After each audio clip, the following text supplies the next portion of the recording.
Hello and welcome to my Destiny 2 Beginner's Guide. In this first part we're going to cover character customization, the prologue, and obtaining your first legendary item. When you begin your journey in Destiny 2, you pick from one of three classes: the Titan, the Hunter, and the Warlock. It's worth noting that you can't change class mid-game, but each class will have its own subclasses that can be changed and modified. After you've created your character, you'll do a prologue mission in the EDZ. You will obtain an auto rifle, a secondary weapon, and a rocket launcher.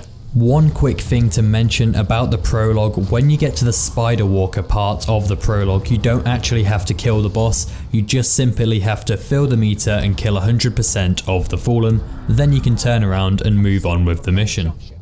After the prologue, you will land at the Tower. This is the social space for Destiny and where you'll find all the NPCs. Now the Tower can be quite overwhelming when you first enter, so make sure you go to all the NPCs with blue markers above them. The gunsmith will award you with a blue primary weapon. It's worth noting that pressing triangle Y or the scroll wheel will change your weapon. Next, go to Zavala and he will give you a quest for the Vanguard. Now this is basically like strikes and free player playlist PvE activities.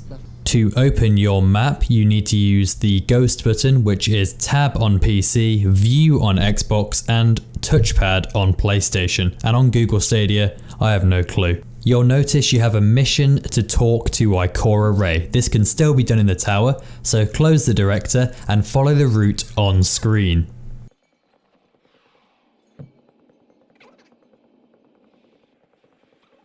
After you reach Ikora, pick up her quest, which will ask you to visit the EDZ. We're then going to visit the EDZ by opening the director, navigating to destinations and clicking on Earth, and then landing at this landing area. When you land, opening your Ghost will show you where you need to go. In this case, it will show a blue UI element of where Devrim K is.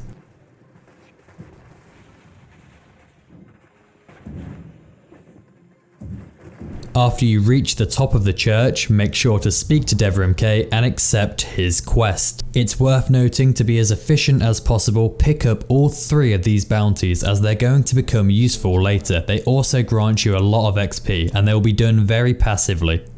Next, open your inventory and make sure you have all of your best weapons and armor equipped. It's also worth noting you can inspect weapons and actually change the sight on them. Next, we're going to complete Devrim K's quest. Drop down and you'll see a blue UI element. Go up to it, interact with it, and it will begin a mission. After you complete the mission, you'll be granted another step in which you have to complete 2 bounties, a public event, and an adventure. You'll notice the bounties we picked up earlier might already have some progression on them. This is why we did it, so then when we got to this step, we would have the bounties completed. Next, wait for a public event to spawn like this one on screen. At the end of the event, don't forget to go up to the chest and loot it. Next, choose an adventure to go to. I chose a frame job as it has Cabal enemies and it's one of the fastest adventures on the EDZ. After you finish the adventure, you should have made some good progress on your bounties. They'll appear on the right side of the screen as you complete them. I hadn't quite finished 2 bounties yet, I still needed to generate some orbs. So I teleported back to the start of the EDZ, used my super to generate some orbs, and then completed my final bounty. After you've completed all of the steps, return to Devrim K and he will grant you a legendary Sparrow. Return to the Tower, follow my route, and speak to Lord Shax. He's going to give you a quest to enter the Crucible and also to speak to the Drifter.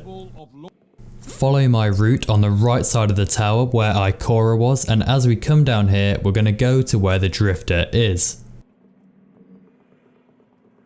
After you've spoken to the Drifter, he's going to go and tell you to speak to Benedict. Then run over to Benedict, then Benedict's going to tell you to speak to Ada 1. Then run over to Ada 1 and finally you are done talking to people. Ada 1 will give you 2 things, a weapon frame, and she'll also give you a quest that simply states you have to reach 820 power. To do this, simply complete activities until your loot slowly becomes strong enough for you to be able to reach 820. Anyway, that's all for part 1, so what we've done in this video is set up the basics for a character and we've got all the quests in motion. In the next video we're going to cover on how to reach 820 the fastest and what to do next after this step. But apart from that boys, thank you so much for watching and goodbye.